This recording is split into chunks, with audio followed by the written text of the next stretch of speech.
Have you heard the saying that no one has a longer to-do list than a toddler when it's time to go to bed? Kids want to play and they don't want to stop. They don't want to miss out. They have FOMO, not F.O.P.O. If you give a kid a bowl of chocolate ice cream, there will be zero procrastination present. But if you ask them to pack up their toys, they do it a lot slower than when they pulled them out in a fervour of excitement and desire.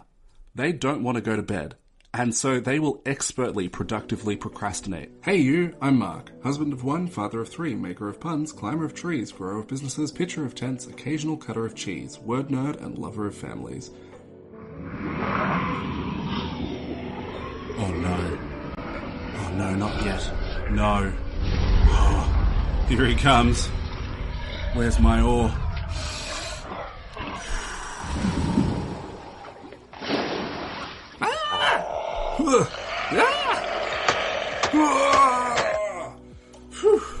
Showed that Kraken who's boss. At least until like 2 p.m. this afternoon. I think I'll be due for another attack by then. Let's jump into it. Hey, welcome to all of you bandits and chilies. This episode is called Unstoppable, Immune Defense Against F.O.P.O. Joshua Latimer coined the term F.O.P.O, which stands for fear, overwhelm, procrastination, and overthinking.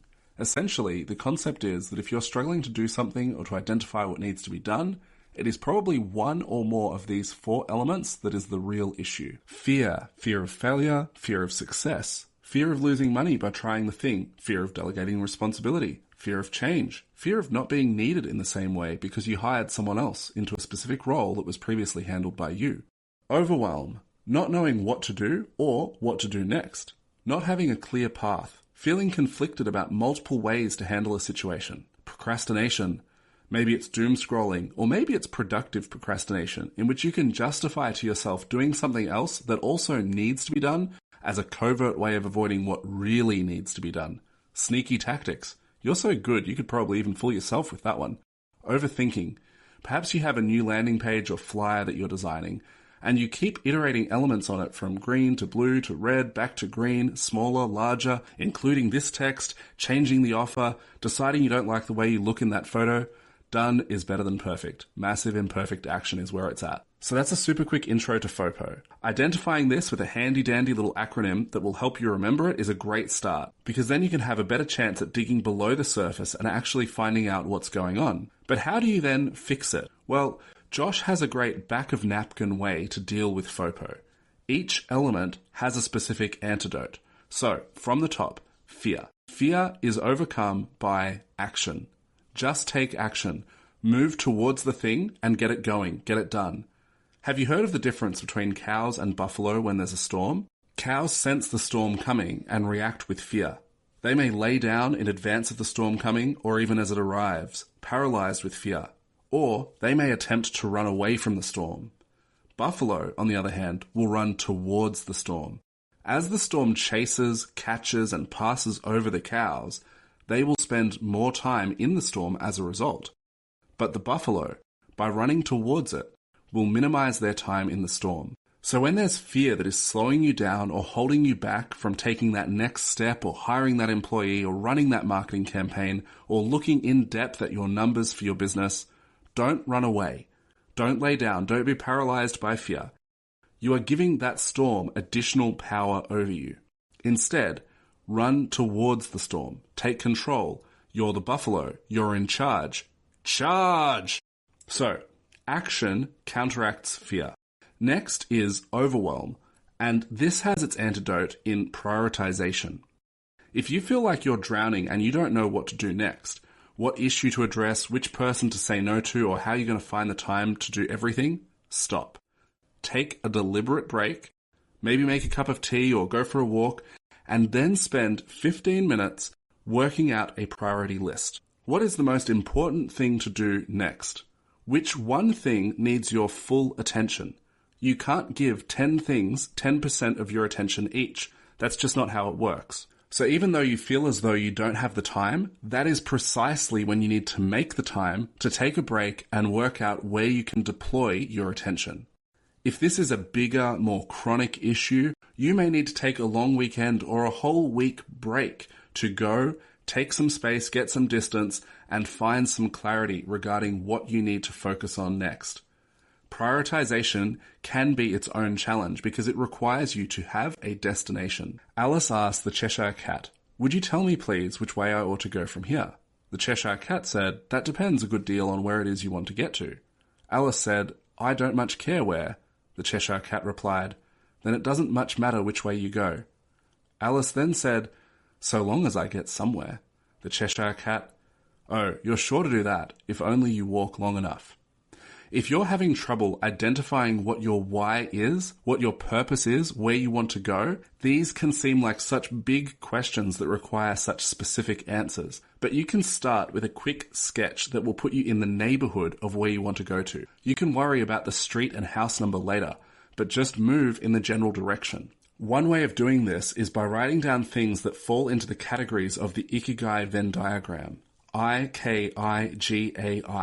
It's a Japanese word that literally means alive worth, your meaning, your purpose. It is commonly depicted as a Venn diagram with the 4 key outer categories of what you love, what you're good at, what you can get paid for, and what the world needs. Writing things out into these categories can be very illuminating, and maybe you don't find the exact destination that you want to aim for in 7 minutes of doing this, but you'll be pointed in the right direction, and you can figure out the rest along the way. Another element with overwhelm is also a part of the antidote to procrastination. It is hunger, knowing what you want and how much you actually care about what you want. Take the time to connect this specific priority right now that needs to happen to your long-term why.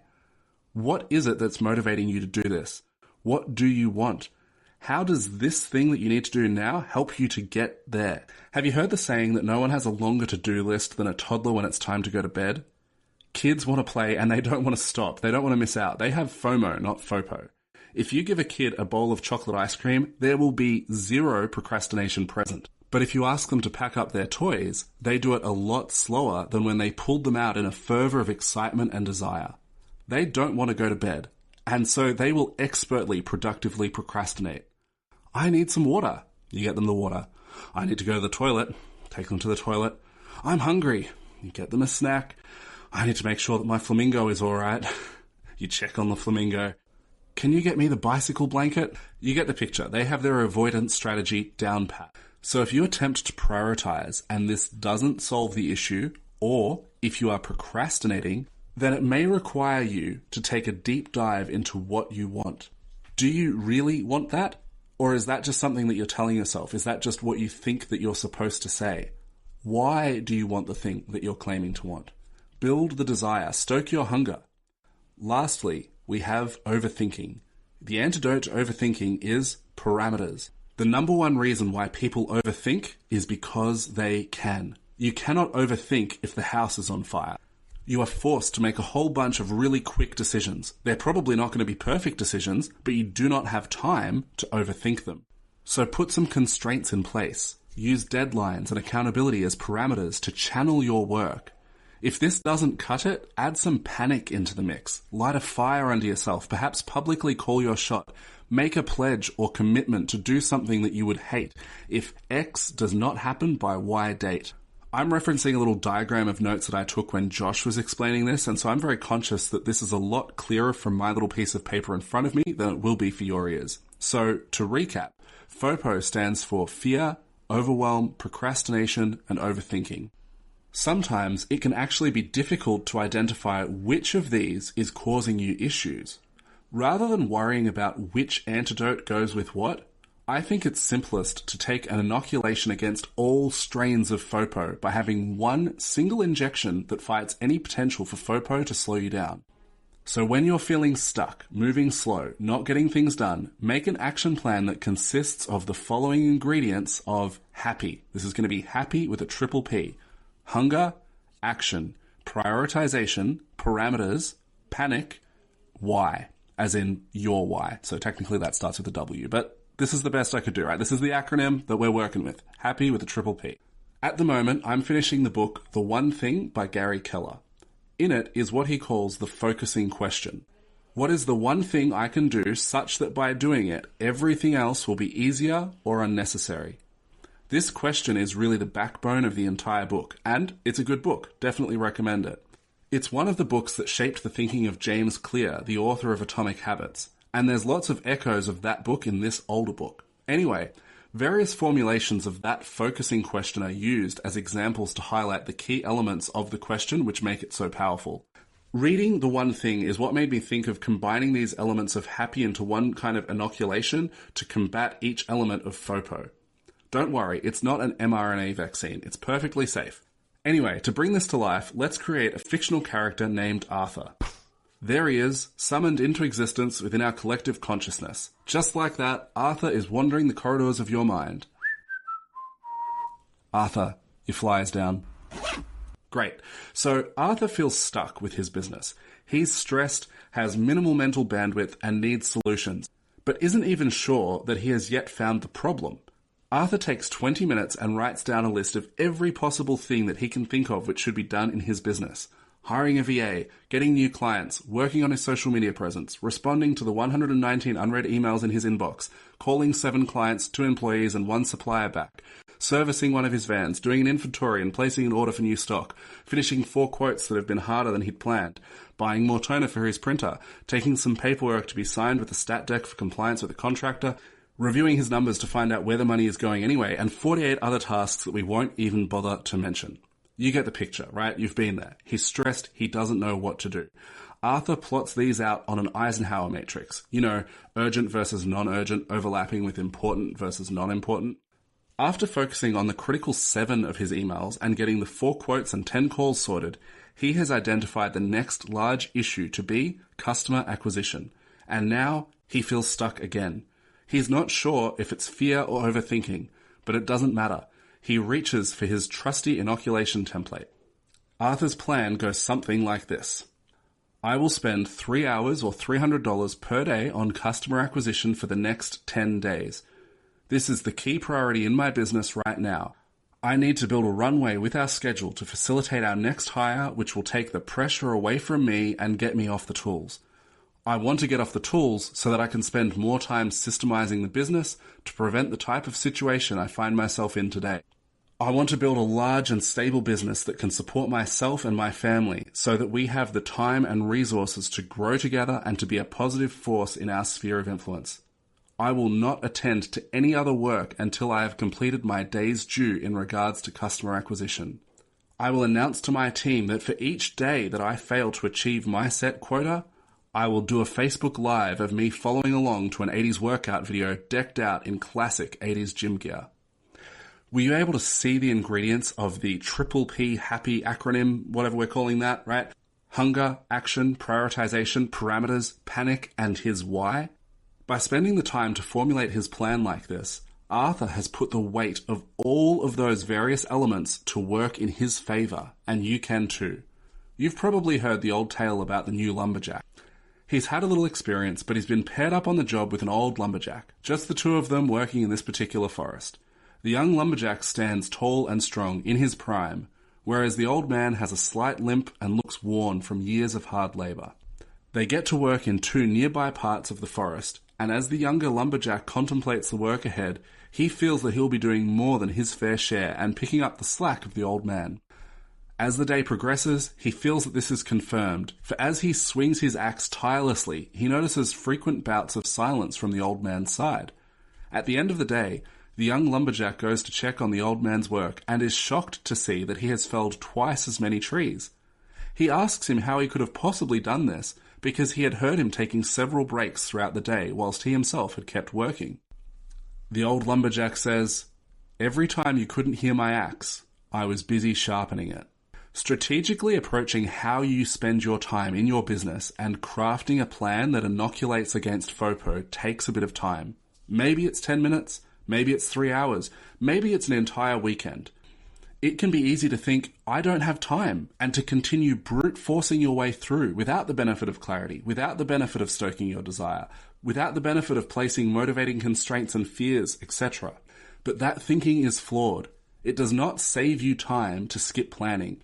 So your challenge from today's episode is to make 10 to 15 minutes to cook up a plan. Sharpen your axe. Maybe it means sorting out what your current priority needs to be, or perhaps it means inoculating against F.O.P.O so that you can best address that priority. For reference again, the happy ingredients are hunger, action, prioritization, parameters, panic, and why. If you're ready to take your business to the next level, book a free clarity call with me, link in the description. Maybe you're a good fit for my paid program, maybe it's not the right time, but a conversation to find out won't hurt, and you'll leave with less F.O.P.O and more happy, guaranteed. That's it. Have an awesome day. Make someone else's day awesome. Hug and kiss the people you should hug and kiss. Catch ya. Bye. Are you picking up what I'm laying down? Are you sniffing what I'm stepping in? If you're looking for a really valuable community centered around building your business, being really intentional with your spouse and kids, and if you think you can tolerate my terrible dad jokes, then join Family-Oriented Business Growers. It's awesome. There's self-paced challenges designed to help you solve key pain points within your business in short, intentional sprints. There's awesome people in there doing awesome things who have experience with stuff that can help you, having stood where you stand. You'll benefit from what's in there, we'll benefit from having you in there, you legend you, and best of all, it's totally free and also free of toxic shenanigans because we don't tolerate none of that. The mission of the group is to help 250 family-oriented home service business owners reclaim 5 hours per week for what matters most whilst growing their business this year. So jump in there and get amongst it. Join via warplan.au, that's warplan.au. Oh no. He's early. Warplan.au. Catch you in there.